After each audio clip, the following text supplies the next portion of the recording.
Eu e a Minha Boca Grande, de Joyce Meyer. Capítulo 1. Aprendendo a falar a linguagem de Deus. Você tem problemas? A resposta está bem debaixo do seu nariz. Pelo menos em grande parte. Não creio que alguém possa viver em vitória sem estar bem informado do poder das palavras. Normalmente, quando temos montanhas em nossas vidas, falamos sobre elas, mas a palavra de Deus nos instrui a falar para elas. Como observamos nas palavras de Jesus nesta mensagem, você está falando sobre suas montanhas ou para suas montanhas?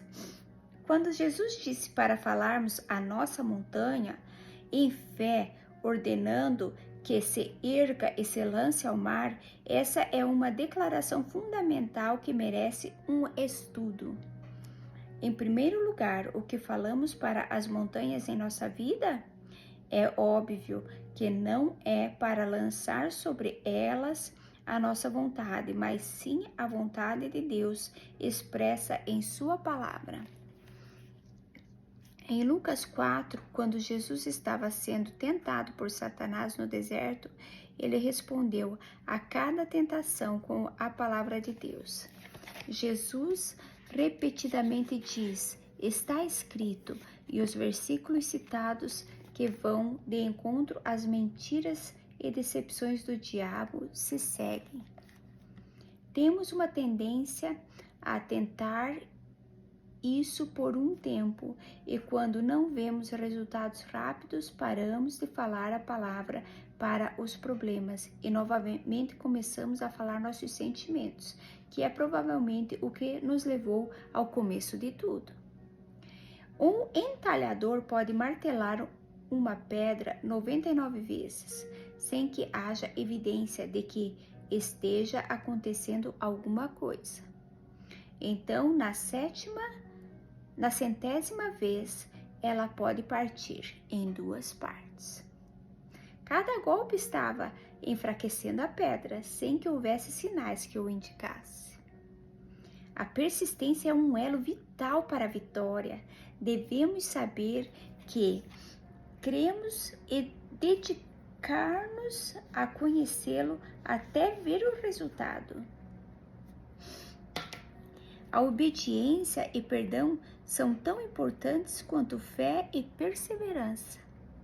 Por isso vos digo que tudo quanto em oração pedirdes, credes, acredite e confie, que recebestes, e será assim convosco. E quando estiverdes orando, se tendes alguma coisa contra alguém, perdoai, esqueça, para que o vosso Pai Celestial vos perdoe as vossas próprias ofensas. Mas se não perdoardes, também vosso Pai Celestial não vos perdoará as vossas ofensas. Marcos 11, 24 a 26.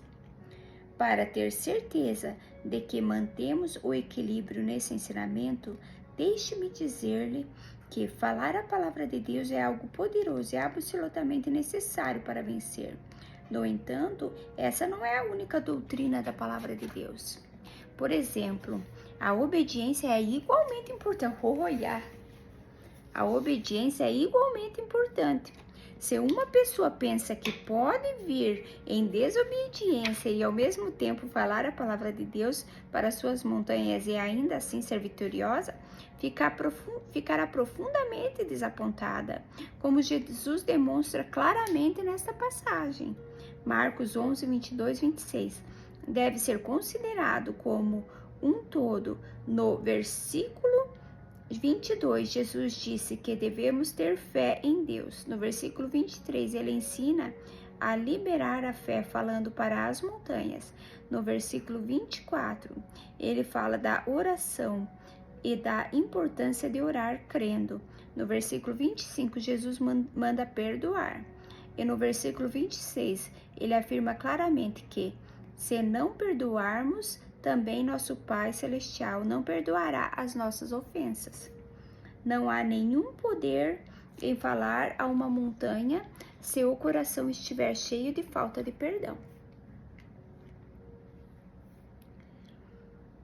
E esse é um problema endêmico entre os filhos de Deus.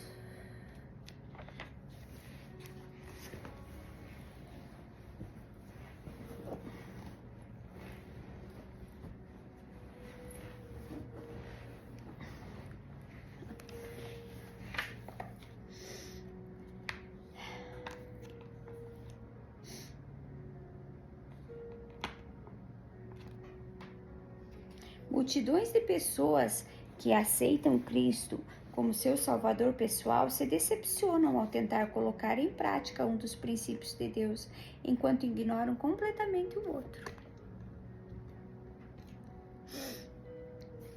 Obediência é o tema central da Bíblia. Para muitos de nós, a vida está um caos por causa da desobediência. A desobediência pode ser resultado de ignorância ou de rebelião.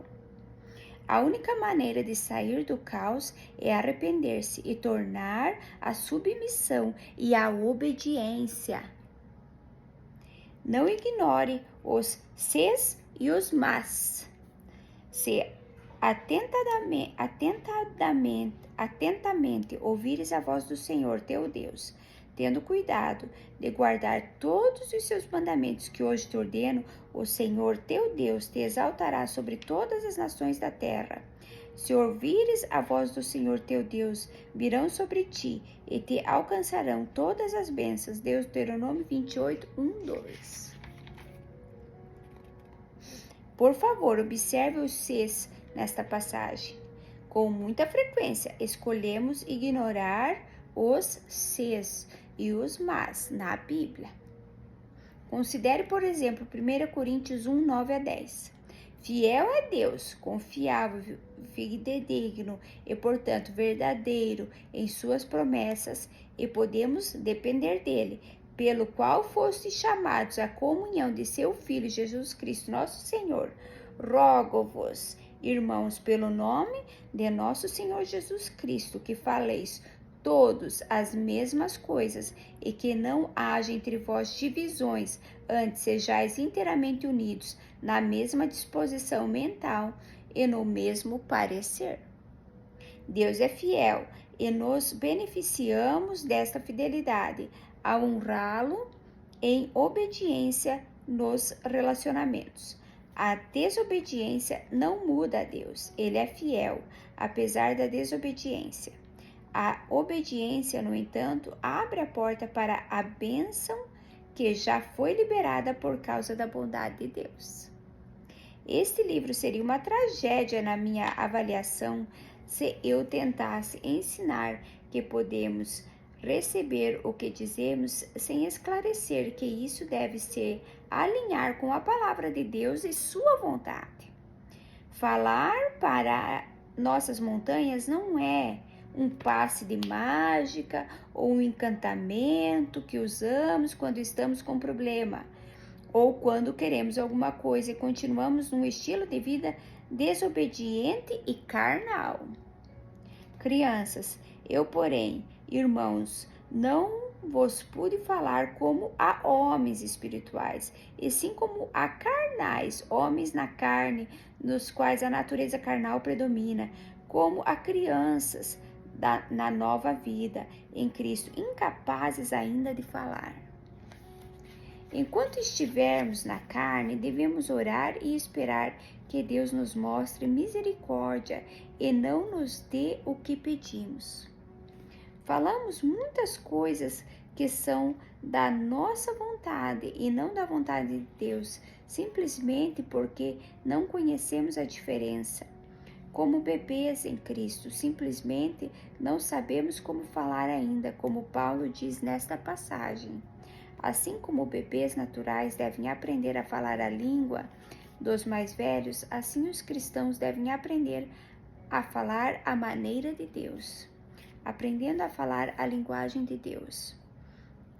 Ora, todo aquele que se alimenta de leite é inexperiente na palavra da justiça, conforme a divina vontade no propósito, pensamento e ação, porque é criança incapaz de falar, mas o alimento sólido é para os adultos, para aqueles que, pela prática, têm as suas faculdades exercidas para discernir sobre o bem, mas também o mal. Hebreus 5, 13 a 14. Precisamos de tempo para aprender a palavra de Deus e conhecer seu coração.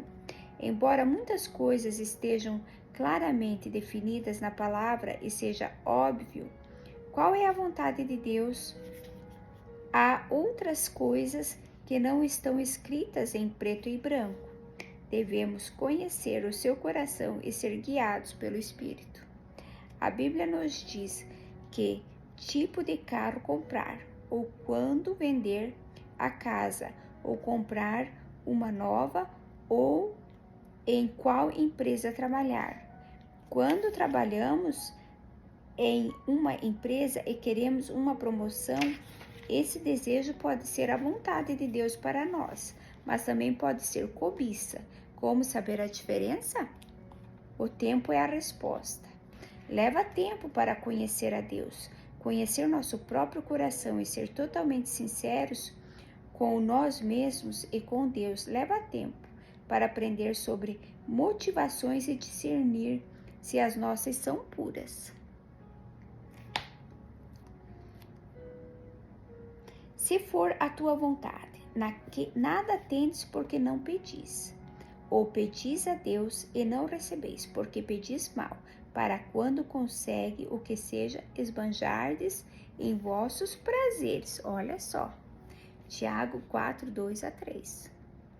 Uma vez ouvi dizer que uma pessoa de fé nunca orará, se for da tua vontade. Não houve nenhuma outra explicação, portanto, como uma recém-convertida, tomei a declaração ao pé da letra.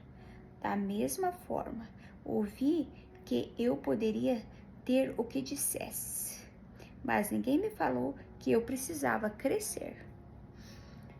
Talvez alguém tenha dito, mas estava tão cheia de mim mesma que não ouvi, estava totalmente fora de equilíbrio. Eu queria o que queria e pensei que tinha encontrado uma nova forma de conseguir. Há algumas coisas que estão claras na palavra de Deus, que não temos que orar se for da sua vontade. A salvação é um bom exemplo. Em 1 Timóteo 2, 3 a 4, a Bíblia declara que é a vontade de Deus que todos sejam salvos e cheguem ao seu pleno conhecimento. Eu nunca oraria, querido Pai Celestial, peço em nome de Jesus que salves fulano de tal, se for da sua vontade. Eu já sei que é vontade de Deus salvar aquela pessoa. Tiago 4,2 diz que não temos porque não pedimos. O versículo 3 diz que às vezes pedimos e não sabemos porque pedimos mal e porque por motivos egoístas. Por motivos egoístas.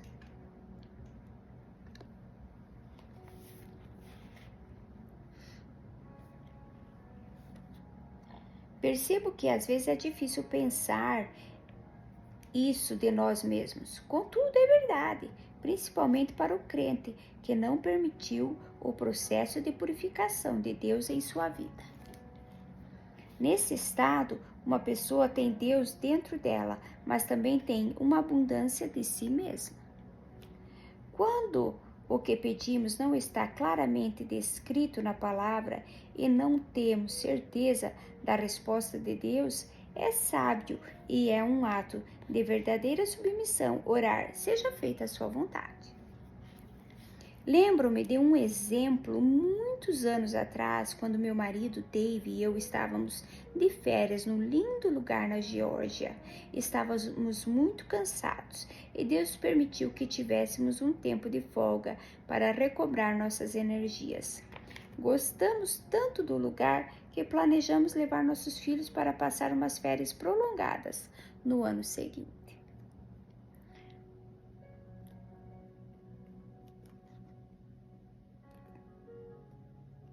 Estávamos cheios de planos e animadamente falávamos sobre eles. Comecei a declarar, fazer uma confissão verbal. Voltaremos aqui nas férias do ano que vem e toda a nossa família será abençoada neste lugar. De repente, o Espírito Santo falou em Tiago 4,15. Em vez disso, devias dizer: se o Senhor quiser, não só viveremos, como também faremos isso ou aquilo. E mais tarde, ao estudar este versículo, também observei o versículo 16. Agora, entretanto, vós jactais falsamente das vossas arrogantes pretensões. Tanta jactância semelhante a essa é maligna. Há uma diferença entre a fé e a confiança, tolice e presunção. A menos que a diferença seja discernida, a vida espiritual se torna uma tragédia, em vez de um triunfo. Pessoalmente, não sinto que seja fraca na fé quando oro: Senhor, eu quero isso, se for da sua vontade, se isso se encaixa no seu plano, se for o teu melhor para mim e se for no seu tempo. Provérbios 3:7 diz: não sejais sábio aos teus próprios olhos. Guarde esse versículo no coração e acredite, ele me poupou de muita angústia. Houve um tempo em que pensei que soubesse tudo e que se todos me ouvissem nos daríamos bem. Descobri, no entanto, que não sei absolutamente nada comparado com o que Deus sabe. Devemos resistir à tentação de brincar de ser o Espírito Santo. Pelo contrário, devemos deixar Deus ser Deus. Equilíbrio, sabedoria, prudência, bom senso e bom julgamento. Todo prudente procede com conhecimento, mas o autoconfiante insensato espraia a sua loucura. Provérbios 13:16. Percebo que, nos meus 20 anos de observação no reino de Deus, as pessoas e mestres têm dificuldade com o equilíbrio. A doutrina que se refere ao poder das palavras, à língua, à confissão, a proclamar as coisas que não são como se fossem, a chamar coisas à existência. É um exemplo pelo qual tenho visto pessoas chegarem ao extremo. Parece que a carne quer viver à beira do caminho e tem dificuldade de se manter nos limites da segurança. Sede sóbrios, temperados, equilibrados e vigilantes. O diabo, vosso adversário, anda em redor como leão, que ruge com uma fome feroz, procurando alguém para devorar. 1 Pedro 5:8. Os extremos são, na verdade, o playground do diabo. Se ele não pode levar um crente a ignorar completamente uma verdade e viver decepcionado, sua próxima tática será torná-lo tão parcial e sem equilíbrio com aquela verdade que não estará numa condição melhor do que a antes. Às vezes, ele estará bem pior. A sabedoria é o tema central da palavra de Deus. Na verdade, não há verdadeira vitória sem ela. No Webster, segundo New College Dictionary, sabedoria é definida como, primeiro, compreensão do que é verdadeiro, certo ou duradouro. Bom julgamento, senso comum. Tenho lidado com muitas pessoas nos últimos anos, tanto leigos quanto ministros da igreja, que simplesmente não usam o bom senso. A sabedoria não é radical. Provérbios 1:4 diz que a sabedoria é cheia de prudência e a prudência é boa despenseira. A prudência é boa despenseira. Nesse mesmo dicionário, prudência é definida como administração cuidadosa, economia. O adjetivo prudente é definido como usar bom julgamento ou bom senso, ou lidar com assuntos práticos. Creio que podemos dizer que sabedoria é uma combinação de equilíbrio, bom senso e bom julgamento. Um mestre da palavra de Deus tem a responsabilidade de se fazer entender de maneira sensata, para que os crentes de qualquer nível espiritual o compreendam. Fazer uma declaração generalizada de que você pode ter o que diz sem qualquer explicação é perigosa para um cristão imaturo. Creio que, como mestres, chamados para treinar os filhos de Deus, é nossa responsabilidade perceber que nem todos que nos ouvem compreendem essa declaração. Significa que você pode ter o que diz, se o que diz está alinhado com a palavra e a vontade de Deus naquele momento particular. As pessoas carnais ouvem a mensagem com um ouvido carnal. Durante seu crescimento espiritual, elas podem ouvir a mesma mensagem de maneira completamente diferente do que ouviram na primeira vez. Isso não quer dizer que a mensagem estava errada, mas um pouco mais de esclarecimento poderia ter evitado que os bebês espirituais ficassem inseguros. A maioria dos mestres tem uma tendência própria em seus ensinamentos, o que é legítimo. Isso tem a ver com o chamado de Deus na vida deles. Alguns são chamados para exortar e manter os filhos de Deus animados, zelosos e perseverantes. Outros podem ser chamados para ensinar a fé e outros prosperidade. Há aqueles que são chamados para ensinar quase que exclusivamente finanças. Muitos têm sido chamados para ensinar e ministrar sobre a cura. Penso que quando as pessoas são chamadas para fazer alguma coisa, estão cheias do que Deus colocou nelas, que se não forem cuidadosas, podem ficar tendenciosas, podem começar a agir como se o que estão ensinando fosse a única coisa importante na Bíblia. Isso pode não ser intencional, mas novamente sinto que é nossa responsabilidade ter certeza de que estamos apresentando o material de forma equilibrada, lembrando de que os bebês em Cristo só conhecem o que ministramos a eles e nada mais. Creio fortemente no poder da confissão. Creio que devemos falar para nossas montanhas e também que muitas, se não a maioria das respostas dos problemas estão definitivamente bem debaixo do nosso nariz, na língua. Creio fortemente na maturidade do crente, na crucificação da natureza carnal, na morte do egoísmo, na necessidade da obediência e na submissão ao Espírito Santo. Em outras palavras, não estou tentando ensinar algo que somente o ajude a sair do problema ou conseguir algo que você queira. Tenho esperança de ajudá-lo a aprender como cooperar com o Espírito Santo para ver a vontade de Deus cumprida em sua vida.